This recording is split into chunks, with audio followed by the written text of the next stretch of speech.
Doctor plus YouTube நேயர்கள் அனைவருக்கும் உங்களுடைய வெல்னஸ் குருஜியுடைய அன்பான வணக்கங்கள். சமீப காலங்களாக தனியார் மருத்துவமனைகள் மட்டுமல்ல, அரசு மருத்துவமனைகள் கூட ஒரு மிகப்பெரிய எபிடமிக்னு சொல்லக்கூடிய நிறைய பேர்களை பாதித்து உயிர் வாங்கக்கூடிய ஒரு நோயை எதிர்கொள்வதற்கான சிகிச்சை முறைகளுக்காக நிறைய இன்வெஸ்ட்மெண்ட் செஞ்சுட்டு இருக்கிறத நம்ம பார்க்கணும். சமீப காலங்களில் பார்த்தீங்கன்னா ஒரு 2 மாதத்திற்கு முன்பு கூட தமிழக அரசு சார்பில் ஒரு பெரிய மருத்துவ சிகிச்சை பிரிவு துவக்கப்பட்டு இன்றைக்கு மக்களுக்கான சேவைக்காக அது திறந்து வைக்கப்பட்டதை நம்ம பார்த்தோம். எல்லாரும் யோசிப்போம், அது என்னது, ஒருவேளை கோவிட் மாதிரி தொற்றா என்ன ஏதுன்னு பார்த்தா எதுவுமே இல்லைங்க.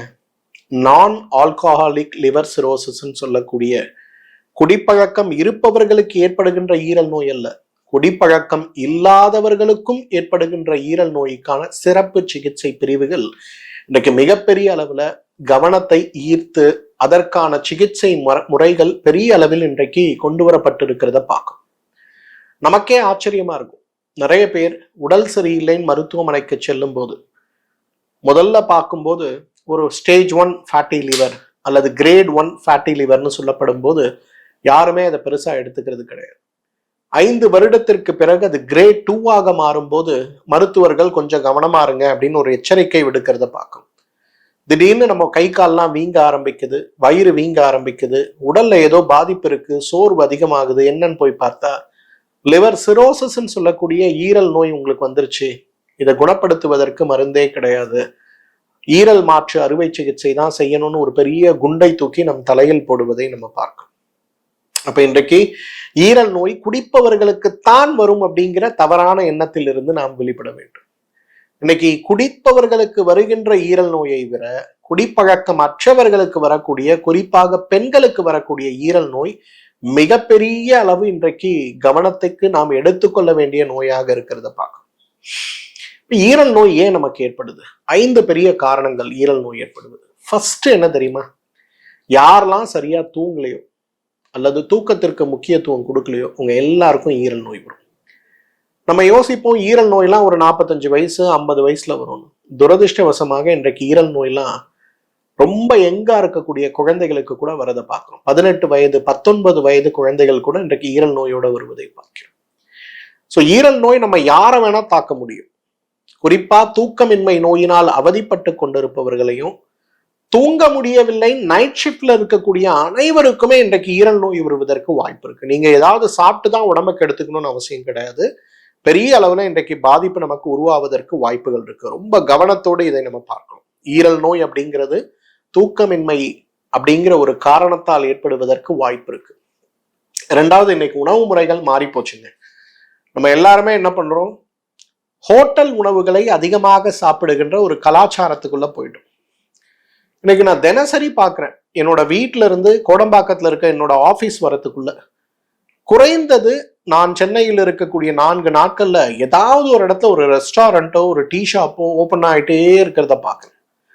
அப்போ ஒரு 10 கிலோமீட்டர் இருக்கக்கூடிய இடங்கள்ல இவ்வளவு உணவகங்கள் இருக்கு அப்படின்னா அப்ப தமிழ்நாடு முழுவதும் இந்தியா முழுவதும் எவ்வளவு உணவகங்கள் இருக்கும். அப்போ யோசிச்சு பாருங்க, வெளியில் வாங்கி சாப்பிடுவதை கிட்டத்தட்ட ஒரு கலாச்சாரமாகவே மாற்றிவிட்ட சமூகமாக நாம் மாறும்போது, என்னதான் கடையில விற்கிறவங்க நல்ல சுத்தமாக சமைக்கக்கூடிய உணவை நமக்கு கொடுத்தாலும் கூட சுவைக்காகவும் நிறத்திற்காகவும் திடத்திற்காகவும் அந்த அந்த அந்த ஸ்பெஷாலிட்டின்னு சொல்லக்கூடிய சில வகை உணவுகளை செய்வதற்காகவும் உபயோகப்படுத்துகின்ற தேவையற்ற சில கனிமங்கள், சில கெமிக்கல்ஸ் நம்ம உடம்புக்குள்ள போகும்போது நமக்கு என்ன ஆகுது, நிறைய நோய்கள் வருது. பொதுவாக நம்ம வீட்டு சமையல்ல அஜினமோட்டோ யூஸ் பண்ணுவோமா? பண்ண மாட்டோம். ஆனா கடையில ஹோட்டல்ல நிச்சயமா அஜினமோட்டோ இல்லாத உணவே உங்களுக்கு கிடையாது. அதே போல வீட்டு சமையல்ல வினிகர் சேர்ப்போமா? கிடையாது. ஆனா இன்றைக்கு அசைவ உணவுகள், குறிப்பாக சைனீஸ் வகை உணவுகள் நீங்க எந்த ஹோட்டல்ல சாப்பிட்டாலும் வினிகர் அற்ற ஒரு சமையலே கிடையாது. எல்லாமே வினிகர் தான். இதை ஏதோ வருஷத்துக்கு ஒரு முறை சாப்பிட்டா பரவாயில்ல. இன்றைக்கு துரதிருஷ்டவசமாக அடிக்கடி சாப்பிடுகின்ற ஒரு கலாச்சாரத்துக்கு நம்ம போகும்போது பசிக்காக சாப்பிடுவது போய் சுவைக்காக சாப்பிடுகின்ற ஒரு கலாச்சாரமாக நாம் மாறும்போது நமக்கு என்ன ஆகுது, பெரிய பாதிப்புகள் நம்ம உடம்புல உருவாகிறத பார்க்கிறோம். இப்ப இந்த பாதிப்புகளற்ற ஒரு நிலைக்கு நம்ம வரணும் அப்படின்னா முதல்ல வெளி உணவுகளை எல்லாம் தவிர்க்கணும் அப்படிங்கிற ஒரு எண்ண ஓட்டமாவது நமக்கு தேவை. ஸோ வெளி உணவுகளும் பதப்படுத்தப்பட்ட உணவுகளும் பாக்கெட்டுகளில் அடைத்து வைக்கக்கூடிய உணவுகளும் அந்த உணவுகள் கெடாமல் இருப்பதற்காக இன்றைக்கு கொடுக்கப்படுகின்ற அதில் சேர்க்கப்படுகின்ற கெமிக்கல்ஸும் இன்றைக்கு பெரிய பாதிப்பை உருவாக்குகிறத பார்க்கணும். நம்மலாம் பெட் பாட்டில்ஸ் யூஸ் பண்றோம், பிளாஸ்டிக் டப்பாக்கள் தான் யூஸ் பண்றோம் இல்லையா? அந்த பிளாஸ்டிக் டப்பால இருக்கக்கூடிய மைக்ரோ பிளாஸ்டிக்ஸ் சொல்லக்கூடிய மிக நுண்ணிய பிளாஸ்டிக்ஸ் இன்னைக்கு நிறைய பேரோட ரத்த பரிசோதனையிலேயே தெரியக்கூடிய அளவுக்கு பிளாஸ்டிக்ஸ் இன்றைக்கு நம்முடைய உடம்பில் கலந்து போயிருக்குங்கிற அதிர்ச்சி தகவல் தான் வரதை நம்ம பார்க்கணும். கவனத்தோட இருக்கணும். இந்த வெளி உணவுகள் இதற்கு மிகப்பெரிய காரணம். மூன்றாவது மிகப்பெரிய காரணம் மன அழுத்தம்ங்க. இன்னைக்கெல்லாம் லிவர் கெட்டு போறதுக்கு நீங்க பெருசா கெட்ட பழக்கம் தான் வச்சிருக்கணும்னு அவசியம் இல்லை. வாழ்க்கையில் நாம் சந்திக்கின்ற போராட்டங்களும் மனதில் இருக்கக்கூடிய உணர்ச்சிகளை வெளிப்படுத்த முடியாத அளவுக்கு நம்ம உடம்பில் ஏற்படுகின்ற சிரமங்களும், அந்த சிரமங்கள் நம்ம உடம்பில் ஏற்படுத்துகின்ற பாதிப்புகள் மிகப்பெரிய அளவில் நம்மை பாதிக்கிறது. எவ்வளவோ முயற்சி செய்யறோம், என்னென்னவோ முயற்சி செய்யறோம், ஆனா மன அழுத்தத்தை குறைப்பதற்கான வழிமுறைகள் இன்றைக்கு இல்லாத போது இறைவனே அமிர்தம் கொடுத்தா கூட நம்முடைய ஈரலை காப்பாற்ற முடியாது அப்படிங்கிறது தான் ஒரு உண்மை. ஏன்னா நிறைய இடங்கள்ல நான் எண்ணெய் உணவுகளை தவிர்க்கிறேன், நான் நடக்கிறேன், நான் தூங்குறேன், அது பண்றேன், இது பண்றேன், டாக்டர் சொல்ற எல்லா விஷயத்தையும் நான் பண்றேன், ஆனா எனக்கு ஈரல் நோய் ஏன் வந்ததுன்னே தெரியல சார். அப்ப என்ன வேலை பாக்குறீங்க சார்? நான் ஆடிட்டரா இருக்கேன். அப்ப காலையில இருந்து ராத்திரி வரையிலும் கணக்குகளோடு டென்ஷன்ஸோடு போராடி போராடி போராடி போராடி கடைசியில் நம்முடைய சிரமங்கள் மிகப்பெரிய பாதிப்பை உருவாக்கி நம்முடைய வாழ்வையே தலைகீழாக மாற்றி விடுவதை நம்ம பார்க்கணும். எப்படி உடற்பயிற்சியின்மை இன்றைக்கு மிகப்பெரிய காரணமாக இருக்கிறதோ, தூக்கமின்மை ஒரு மிகப்பெரிய காரணமாக இருக்கிறதோ, அதே போல மன அழுத்தம் இன்றைக்கு ஈரல் நோய்க்கு மிகப்பெரிய காரணம். ஸ்ட்ரெஸ் இன்டியூஸ்ட் லிவர் சிரோசஸ் அப்படிங்கிறது தான் இந்தியாவில் மிகப்பெரிய அளவில் குறிப்பாக பெண்களுக்கு ஏற்படுவதற்கான காரணமாக பார்க்கும். நான்காவது காரணம் இன்றைக்கு நிறைய மருந்துகள் சார். காய்ச்சல் வரும்போது காய்ச்சலுக்கு நாம் எடுத்துக்கொள்ளக்கூடிய மருந்துகள். இன்றைக்கு சென்னையில் இருக்கக்கூடிய மிகப்பெரிய ஒரு மருத்துவமனை, மிக பிரபலமான மருத்துவமனை, அவர்களுடைய ஈரல் சிறப்பு பிரிவை, அவர்கள் ஈரல் மாற்று அறுவை சிகிச்சை சிறப்பு பிரிவை துவங்கிய போது அதோடைய தலைவராக இருக்கக்கூடிய ஒரு மருத்துவர் கொடுத்த பேட்டி என்ன தெரியுமா? நீங்க காய்ச்சலுக்காக சாப்பிடுகின்ற பேரா மாத்திரை கூட மருத்துவ ஆலோசனை இல்லாமல் தேவையற்று நீங்கள் எடுக்கும் போது உங்க ஈரல் கெட்டு போவதற்கு வாய்ப்புகள் இருக்கிறது. ஒரு சாதாரண காய்ச்சல் மாத்திரையை இவ்வளவு பெரிய பாதிப்பை உருவாக்கும் அப்படின்னா, சர்க்கரை நோய்க்காகவும் இதய நோய்க்காகவும் கொலஸ்ட்ராலுக்காகவும் விதவிதமான மாத்திரைகளை நாம் எடுத்துக்கொள்ளும் போது இன்னைக்கு நம்மில் எத்தனை பேர் ஈரல் ஆரோக்கியத்திற்கு முக்கியத்துவம் கொடுக்கிறோம் அப்படிங்கிறதே ஒரு கேள்விக்குறிதான். இன்னைக்கு நிறைய மருத்துவர்கள், சிறந்த மருத்துவர்கள், தலை சிறந்த மருத்துவர்கள் கூட மருந்துகளை கொடுக்கும் போது அந்த மருந்துகளால் ஏற்படுகின்ற பக்க விளைவை பற்றியோ, நீண்ட கால பிரயோகமாக அந்த மருந்துகளை நாம் சாப்பிடும் போது ஏற்படுகின்ற பக்க விளைவுகளை பற்றியோ மிகப்பெரிய அளவில் கவனத்தை எடுத்துக்கொள்வது கிடையாது. நாமும் நிறைய பேர் என்ன பண்றோம்னா, மருத்துவர்களை தேவையான நேரங்கள்ல மட்டும்தான் சந்திக்கிறோமே தவிர ரெகுலர் செக்அப்னு சொல்லக்கூடிய வகையில நம்முடைய மருந்துகளை நாம் எடுத்துக்கொள்வது கிடையாது. மருத்துவரை பார்த்து நம்ம உடம்புல இருக்கக்கூடிய சிரமங்களை சொல்லித்தானே நம்ம சாப்பிடணும். இன்னைக்கு நிறைய மருத்துவர்களை நான் பார்க்கிறேன். இதய நோய்க்காக நீங்க போகும்போதும், சிறுநீரக நோய்க்காக நீங்க போகும்போதும் அவங்க என்ன பண்ணுவாங்க, நீங்க போகும்போதெல்லாம் ஒரு ரத்த பரிசோதனை எடுத்து உடல் ஆரோக்கியம் எவ்வாறு இருக்கிறது அப்படிங்கிற பரிசோதனை முறையோடு தான் அவங்க இருக்கிறத நம்ம பார்க்க முடியும். ஸோ அந்த வகையில இன்றைக்கு நாம் எடுத்துக்கொள்ளக்கூடிய சில மருந்துகள், நீண்ட காலம் மருத்துவ ஆலோசனை இல்லாமல் நாம் எடுத்துக்கொள்ளக்கூடிய மருந்துகள், தூக்கத்திற்காக எடுத்துக்கொள்ளக்கூடிய மருந்துகள், இரத்த உறைதலை குறைப்பதற்காக எடுத்துக்கொள்ளக்கூடிய மருந்துகள், இதய நோய்க்காக எடுத்துக்கொள்ளக்கூடிய மருந்துகள் கூட நமக்கு சிரமத்தை உருவாக்கி விடுவதை நம்ம பார்க்கிறோம். அஞ்சாவது ரொம்ப ரொம்ப முக்கியமான விஷயம், இன்னைக்கு ஈரல் நோய் ஏற்படுவதற்கான காரணம் என்ன தெரியுமா? கவனமின்மை அல்லது அலட்சியம் அப்படின்னே சொல்லலாம். ஈரல் நோய் நமக்கு ஏற்படும் போது நம்ம உடம்புல பார்த்தீங்கன்னா நிறைய அறிகுறிகள் இருக்கும். பசியின்மை இருக்கும், ருசியின்மை இருக்கும், சாப்பிட முடியாது, தூக்கமின்மை இருக்கும், உடல் சோர்வு சொல்ல முடியாத அளவுக்கு இருக்கிறத பார்க்க முடியும். அப்ப இந்த மாதிரி நிகழ்வுகள்லாம் நமக்கு இருக்கும்போது நம்மில் எத்தனை பேர் உடலை பரிசோதித்துக் கொள்கிறோம்? 30 வயதுக்கு மேல் இருக்கக்கூடிய ஆண்களும் சரி பெண்களும் சரி, என்னதான் நான் ஒரு இயற்கை மருத்துவராக இருந்தாலும் கூட அனைவருக்கும் பரிந்துரைப்பது தேவையான மருத்துவ பரிசோதனைகளை எடுத்துக்கொள்வதில் நாம் எந்த விதமான அலட்சியமும் காட்டக்கூடாதுங்கிறது தான். ஏன்னா அந்த அலட்சியம் நம் காட்டாமல் ஆரம்ப நிலையிலேயே தோல் நோய்கள், ஈரல் நோய்களை புரிந்து கொள்ளக்கூடிய ஒரு முயற்சி நம்மால் எடுத்துக்கொள்ள முடியும்னா, இன்னைக்கு ஈரல் நோய்களை தடுக்க மட்டுமல்ல, இன்னைக்கு ஆரம்ப நிலையில் இருக்கக்கூடிய எல்லா விதமான ஈரல் நோய்களையும் நம்மால் குணப்படுத்தி கொள்ள முடியும். சார் நீங்க சொல்றதெல்லாம் சரி, ஆனா இப்ப எனக்கு லிவர் ப்ராப்ளம் வந்துருச்சு, எனக்கு ஸ்டேஜ் 2 லிவர் ஃபேட்டி லிவர்னு சொல்றாங்க, லிவர் சிரோசிஸோட ஆரம்பம்னு சொல்றாங்க, எனக்கு ரொம்ப கிரானிக்கா இருக்குன்னு சொல்றாங்க, எப்படி சார் என்னோட லிவரை நான் ப்ரொடெக்ட் பண்ண முடியும்? 5 வழிகள். ஃபர்ஸ்ட், மோஸ்ட் இம்பார்ட்டன்ட், நம்ம உடம்பு எந்த ஸ்டேஜ்ல இருக்குன்னு ஒரு டாக்டரை பார்த்து கன்சல்ட் பண்ண வேண்டியது ரொம்ப ரொம்ப இம்பார்ட்டன்ட். நம்ம நிறைய பேர் செய்யக்கூடிய தவறு என்னன்னா, நிறைய பேருக்கு மஞ்சள் காமாலைக்கும் ஈரல் நோய்க்கும் இருக்க வித்தியாசமே தெரியறது கிடையாது. மஞ்சள் காமாலை அப்படிங்கிறது வேறு, லிவர் சிரோசிஸ் அப்படிங்கிறது வேறு. ஜாண்டிஸ்ங்கிறது வேற, லிவர் சிரோசிஸ்ங்கிறது வேற.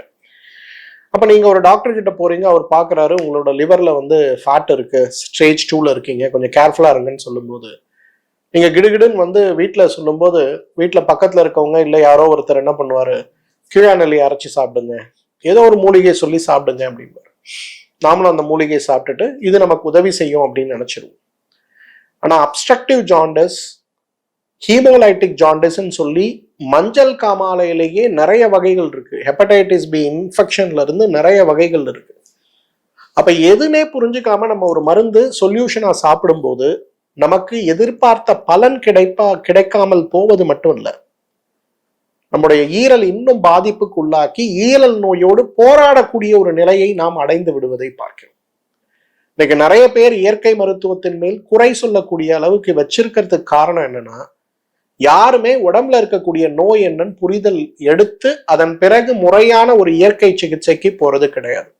செல்ஃப் மெடிகேஷன் அல்லது ராங் மெடிகேஷன் சொல்லக்கூடிய வழிமுறைக்கு போறதுனால இன்னைக்கு நிறைய பேர் கடுமையான பாதிப்புக்கு உள்ளான பிறகு மருத்துவ சிகிச்சைக்கு போய் நிறைய இடங்கள்ல உயிரை காப்பாற்றக்கூடிய அளவுக்கு கூட இன்னைக்கு சிகிச்சை எடுக்க முடியாமல் சிரமப்படுவதை நம்ம பார்க்கணும். ஸோ உங்களுக்கு உடம்புல ஏதாவது தொந்தரவுகள் இருக்குன்னா ஒரு ஆயுர்வேத மருத்துவரை, சித்த மருத்துவரை, ஒரு யோகா சிகிச்சை மருத்துவரை அல்லது உங்களுடைய குடும்ப மருத்துவர்னு சொல்லக்கூடிய ஒரு அலோபதி டாக்டரா இருந்தா கூட அவங்கள போய் பார்த்து, ஃபர்ஸ்ட் சார் எனக்கு இந்த மாதிரி அறிகுறிகள் இருக்கு, இந்த டெஸ்ட் எல்லாம் நான் பண்ணியிருக்கேன், எனக்கு ஏதோ ரீடிங்ஸ்லாம் மாறி இருக்கு, எனக்கு இருக்கக்கூடிய நோய்க்கு ப்ராப்பர் புரோட்டோகால் நான் என்ன ஃபாலோ பண்ணணுங்கிற அட்வைஸ் எடுத்துக்கிறது தான் ரொம்ப ரொம்ப இம்பார்ட்டன்ட். இப்ப இந்த வீடியோ பார்க்குறோம், உடனே சேரை பார்க்கணும், பட் நான் நாகர்கோயில்ல இருக்கேன், எப்படி சேரை பார்க்கறது? நீங்க சேரை பார்க்கணும்னு அவசியம் இல்லை. உங்க ஊர்ல இருக்கக்கூடிய Ayurveda doctor, Siddha doctor, naturopathy doctor அல்லது உங்களுடைய அலோபதி டாக்டர் யார் இருக்காங்களோ அவங்கள போய் பார்த்து என் உடம்புல என்ன நடக்குது அப்படிங்கிற ஒரு புரிதலை கொண்டு வர வேண்டியது ரொம்ப ரொம்ப இம்பார்ட்டன்ட். ஏன் இதை நான் சொல்றேன்னா, உடம்புல ஏற்படுகின்ற மற்ற உறுப்புகளுடைய நோய்கள் நமக்கு முன்ன பின்ன மாறலாம். ஆனா ஈரலை 100% ஈரல் நோய்களை குணப்படுத்துறது அப்படிங்கிறது ஆரம்ப நிலையில பாசிபிள்.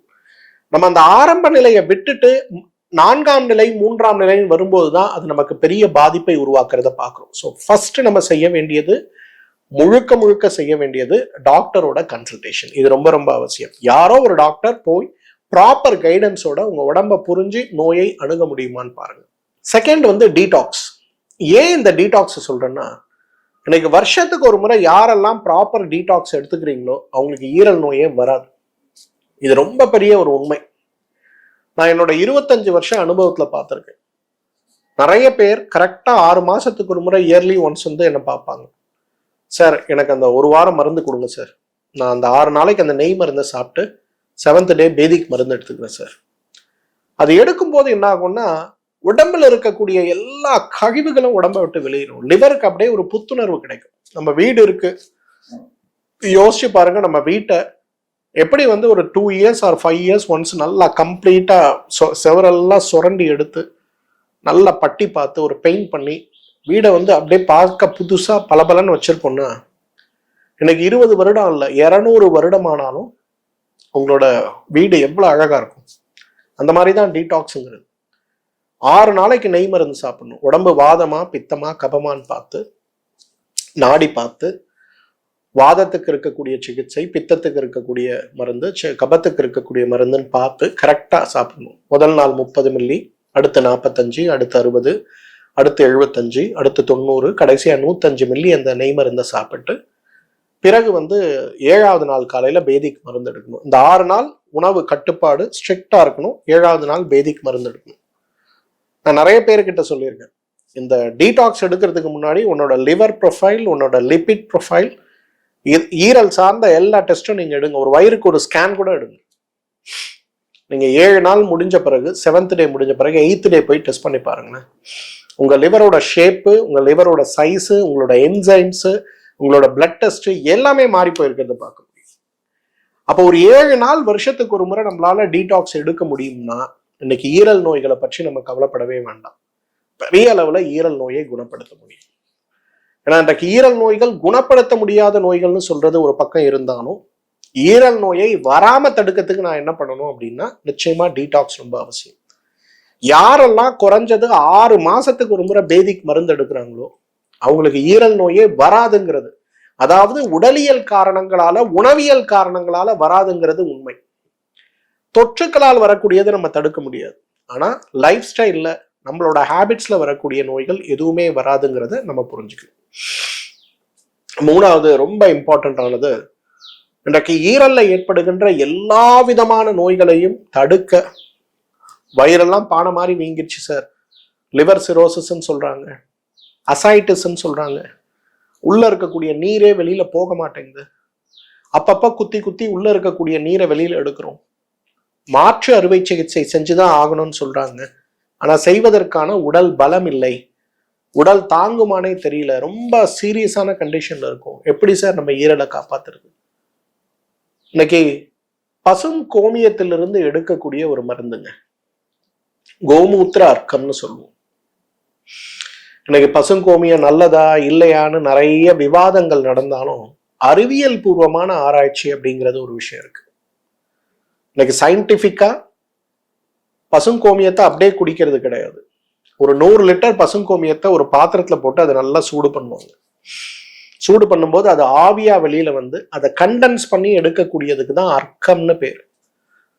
தமிழன் தான் அதை கண்டுபிடிச்சான் தெரியுமா உங்களுக்கு? அர்க்கம், டிஸ்டிலேட்டட் வாட்டர்னு சொல்லக்கூடிய இந்த ஒரு மருந்தை கண்டுபிடிச்சது யாருன்னா தமிழன் தான். யார் அந்த தமிழன்? ராவணன் தான். ராமாயணத்தில் வரக்கூடிய ராவணனை பற்றி நல்லவர்கள் கெட்டவர்கள் நிறைய குறிப்புகள் இருந்தாலும் கூட இன்றைக்கு டிஸ்டிலேட்டட் வாட்டர், அர்க்கமாக மருந்துகளை மாற்றி கோடிக்கணக்கான லட்சக்கணக்கான பேர்களுக்கு குறைந்த டோசேஜ்ல மருந்து கொடுத்து குணப்படுத்தக்கூடிய ஒரு வழிமுறையை, பல்க் மேனுஃபேக்சரிங் அப்படிங்கிற விஷயத்தையும் கண்டுபிடித்து உலகத்துக்கு சொன்னவர் யாருன்னா ராவணன் தான். அந்த வகையில ராவணன் வந்து கண்டுபிடித்து கொடுத்த ஒரு மிகப்பெரிய மருந்து எதுன்னு கேட்டீங்கன்னா இந்த கோமூத்திர அர்க்கம் தான். நிறைய பேர் கோமூத்திரமா பசுங்கோமியமானும் போது முகம் சுளிப்போம். இதுல இடத்துல ஒரு சின்ன உதாரணம் உனக்கு சொல்றேன். 2009ஆம் ஆண்டு பங்களாதேஷோட ஹெல்த் மினிஸ்டரா இருந்தவர் ஒருத்தர் வந்து இந்தியாவுக்கு வந்தார். அவரோட பூர்வீகம் வந்து, அவங்க குடும்பத்துடைய பூர்வீகம் வந்து பாண்டிச்சேரி. எதுக்காக வந்தார்னா பாண்டிச்சேரியில சாகணும் அப்படிங்கிறதுக்காக வந்தார். அவருக்கு என்ன பிரச்சனை? அவருக்கு லிவர் சிரோசிஸ், ஈரல் வந்து செயலிழந்து போன நோய்.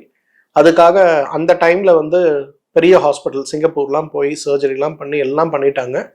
எல்லாம் முடிஞ்சு போச்சு, கதை முடிஞ்சு போச்சு. இனிமேல உங்களோட கடைசி பயணத்தை வச்சுங்கன்னு சொல்லிட்டாங்க. ஸோ அவங்களோட பாண்டிச்சேரியில அவங்களுக்கு வந்து பூர்வீகத்துல இடம் இருந்ததுனால அந்த இடத்துல வந்து அவர் அடக்கம் பண்ணணும் அப்படிங்கிறதுக்காக தான் அவர் இந்தியாவுக்கு வந்தார். வரும்போது ஒரு முறை சென்னை வந்து என்ன பார்த்தாரு. அப்ப வந்து அடையாறுல என்னுடைய மருத்துவமனை இருந்தது.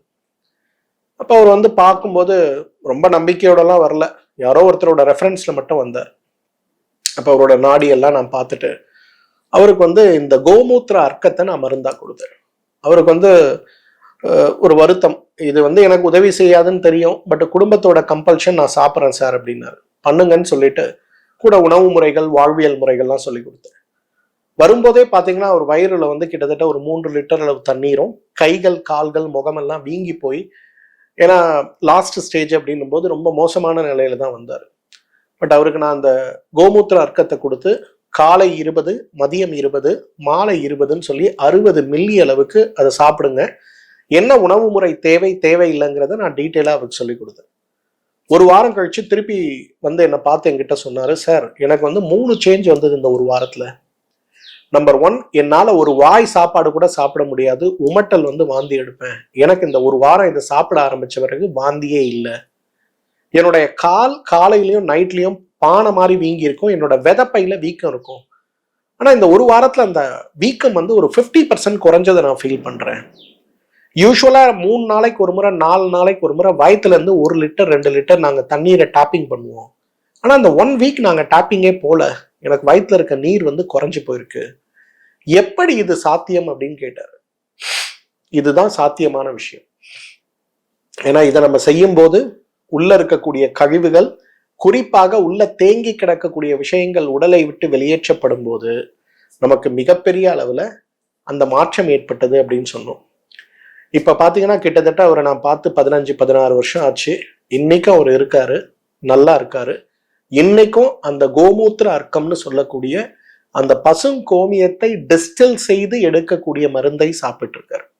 அவரோட நோய் குணமா இருக்கான்னா பரவாயில்ல, மெடிக்கலி அவருக்கு எந்த விதமான பாதிப்பும் கிடையாது. அவரோட பிளட் கவுண்ட் நல்லா இருக்கு, அவரோட பிளேட்லெட்ஸ் நல்லா இருக்கு, எல்லா வகையிலையும் இஸ் பெட்டர். ஆப்ரேஷன் பண்றதெல்லாம் 2-3 முறை பண்ணியாச்சு, அதனால போல. Is still living in a very passive life. ரொம்ப மகிழ்ச்சியோட அவர் இருக்காரு. காரணம் இந்த கோமூத்திர அர்க்கம் தான். இது ஒரு உதாரணம். இந்த மாதிரி பல 100-1000 பேருக்கு உதவி செய்த ஒரு அருமருந்து எதுன்னு கேட்டீங்கன்னா இந்த பசுங்கோமியத்திலிருந்து எடுக்கக்கூடிய மருந்து. அதுக்கு பேரு கோமூத்திர அர்க்கம்னு சொல்லுவோம். 4வது சிறப்பான மருந்து இந்த ஈரல் நோய்கள் இருந்தா குணப்படுத்துறதுக்கு எது அப்படின்னு கேட்டீங்கன்னா கொள்ளுக்காய் வேலை அப்படின்னு சொல்லக்கூடிய ஒரு மூலிகை. பொதுவா நம்ம கிராமங்கள்ல பார்த்தோம்னா ஊதா நிறப்பூவோட தரையில படர்ந்து வளரும். இந்த கொள்ளுக்காய் வேலையோட ஒரு ஸ்பெஷாலிட்டி என்ன தெரியுமா? பொதுவா வந்து நமக்கு ஈரலும் அதே போல மண்ணீரலும் ஒன்னா வேலை செய்யும். ஈரல் நம்ம உடம்ப சுத்திகரிக்கும். மண்ணீரல் என்ன பண்ணோம்னா நம்ம ரத்த உற்பத்தி, அதே நேரத்துல இறந்த திசுக்கள், நம்ம உடம்புல இருக்க ரத்த அணுக்கள்லாம் இறந்து போகுது அப்படின்னா மண்ணீரல் அதை உள்ள கொண்டு வந்து அந்த இறந்த அணுக்கள்ல இருக்கக்கூடிய இரும்பு சத்தையும் மற்ற சத்தையும் உறிஞ்சிக்கும். மண்ணீரல் வீங்குது அப்படின்னா என்ன அர்த்தம்னா நம்ம உடம்புல தேவையற்ற அணுக்களுடைய உற்பத்தியை செய்ய முடியாம, அணுக்களிலிருந்து வரக்கூடிய சத்துக்களை உறிஞ்ச முடியாம கஷ்டப்படுதுன்னு அர்த்தம். இந்த ஈரல் வீக்கம் வரும்போது, லிவர் ப்ராப்ளம் உங்களுக்கு வரும்போது மண்ணீரல் ப்ராப்ளமும் சேர்ந்து வரதை பார்க்க முடியும். ஏன்னா அந்த இடத்துல பிளேட்லெட்ஸோட ஃபார்மேஷன் இருக்காது. ஆர்பிசின்னு சொல்லக்கூடிய ரத்த சிவப்பணுக்கள் குறையும். லிவர் சிரோசிஸ்ல ரொம்ப பெரிய ப்ராப்ளம் என்ன தெரியுமா?